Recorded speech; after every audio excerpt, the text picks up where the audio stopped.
પણ સફળતાની ઉજવણી કરવા એકઠા થયા છે ત્યારે મારે મારી વાતની શરૂઆત નિષ્ફળતાથી કરવી છે. સફળતામાં તો મજા છે.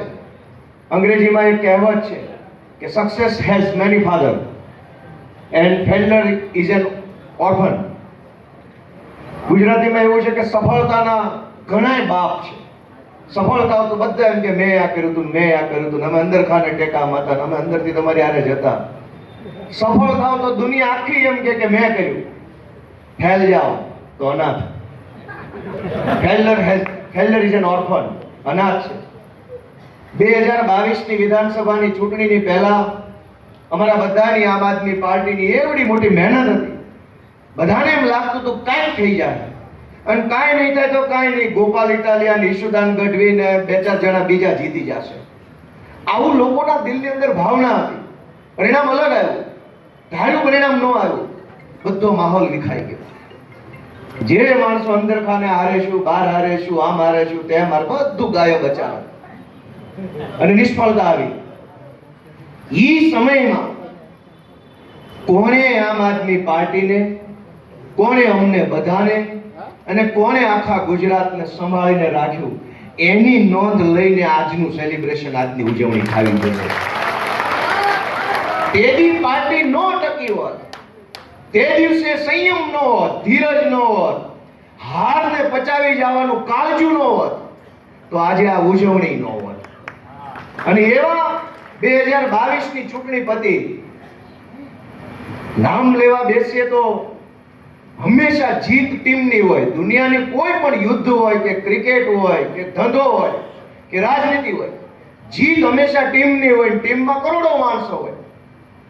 પણ 2022ની ચૂંટણીનું પરિણામ આવ્યા પછી આમ આદમી પાર્ટીને માનનીય શ્રી ઈશુદાનભાઈ ગઢવી અને માનનીય મનોજભાઈ સોરઠિયાએ સંભાળવાનું કામ કર્યું. એ દિવસે ઘણી નિરાશા હતી, હતાશા હતી.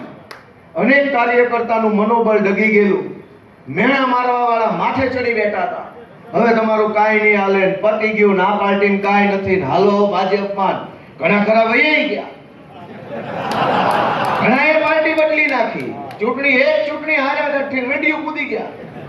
પણ દોસ્તો, એ નિષ્ફળતાને પચાવી જઈને પોતાનો મજબૂત સંકલ્પ જે હતો ગુજરાતમાં આમ આદમી પાર્ટીની સરકાર બનાવવાનો, સંકલ્પ ઉપર અડગ રહીને આમ આદમી પાર્ટીને ચલાવવાનું કામ અમારા બે અડીખમ યોદ્ધા ઈશુદાન ગઢવી અને મનોજ સોરઠિયાએ કર્યું.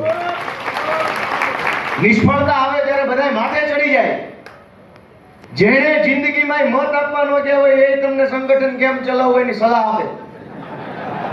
આમ નહોતું કરવાનું ને આમ કરવાનું હતું ને આને ફોન કરવાની જરૂર હતી ને આ બસ ની ઓલી બસ લાવવાની જરૂર હતી. અહીંયા તમે ન મળ્યા એટલે આમ થયું, આ ભાઈને મળ્યા નહીં એટલે આમ થયું, આ કાપલીમાં આનો ફોટો નહોતો એટલે હારી ગયા. નિષ્ફળતા આવે ને તો સલાહનો થપ્પો લાગી જાય, ખટારા મોઢે સલાહ આવવા મળે. સફળ થાવ તો એનો માણસ એમ કે બાકી આને બહુ બુદ્ધિશાળી માણસ છે. હવે મને ખબર છે કે એક સમય એવો કે ક્યાંક કોઈક સામાજિક કાર્યક્રમમાં જાવી તુલસીભાઈ જેવો એન્કર બેઠો હોય, એક તો અમને પરાયણના નોતરા હોય, કેમ કે અમે તો આમ આદમી પાર્ટીના માણસ. અમારી તો પાર્ટી અસ્પૃશ્ય પાર્ટી ગણાય. ભાજપનો નેતા મોટો નેતા, ભાજપનો નેતા હોય એ જ સમાજનો નેતા, ભાજપનો નેતા હોય એ જ ક્રાંતિકારી. આપણે તો કે બાજીમુળા. અને એટલે પરાણે માંડ નોતરવા પડ્યા હોય, એટલે નોતરા હોય. જેવા કાર્યક્રમમાં જાવે એટલે એન્કરને સૂચના હોય. એટલે ગોપાલભાઈ ઇટાલિયાની હાજરી થાય એટલે એન્કર બોલે, આપણે છે ગોપાલભાઈ જોરદાર કામ કરો. અને પછી ભાજપનો વોર્ડ પ્રમુખ આવે એટલે એન્કર બોલે, આપણી વચ્ચે ભારતીય જનતા પાર્ટીના સુરત મહાનગરના વોર્ડના ભાનની ફલાણા ઠેકણાભાઈ પધાર્યા છે, જોરદાર કાર્યક્રમ.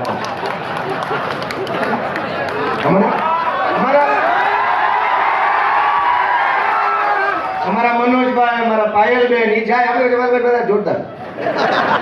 આ ધંધો કરેલો છે, અમે એ જોયો છે. એનું દુઃખ નથી લગાડ્યું ક્યારેય કે ભગવાન સમય મુજબ હાલવાનું છે. આપણો સમય નથી તો એન્કરે આમ બોલશે. અને સમય બદલાય ડાયરામાં ગોપાલભાઈના નામ બોલવાનું. પણ એ સમય ક્યારે બદલાય? એ સમય ઘરે બેઠા બેઠા નહીં બદલાય. એ સમય માત્ર મહેનતથી નહીં બદલાય.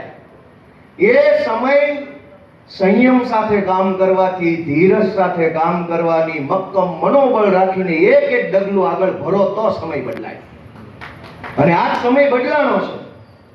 જે લોકો કાલ 19 તારીખે સવારના 11 વાગ્યા સુધી ગાળું દેતા હતા, એને 12 વાગ્યાથી દેખાડો ચાલુ કર્યો કે અમને તો ખબર જ હતી આ કઈક કરે એમ છે. 11 વાગ્યા સુધી એને એમ હતું કે ભાજપ નહીં જીતવા દે, નહીં ફાવવા દે. 11:30 એને ખબર પડી ગઈ કે આ તો ચાણક્ય છે. દોસ્તો, આ સમય છે, આ સમય છે.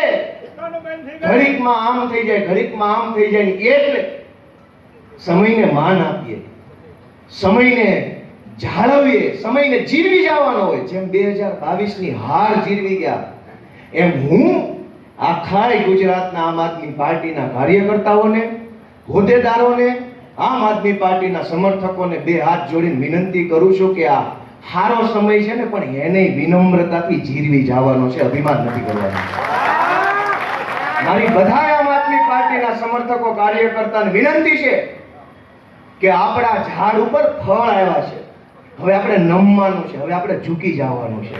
હવે ટાઈટ રહેવાનો ટાઈમ નથી. ઈશ્વરે, વિસાવદર ભેસાણની જનતાએ ને ગુજરાતે આપણને આશીર્વાદ આપ્યા. હવે આપણે વિનમ્ર બનવાનો સમય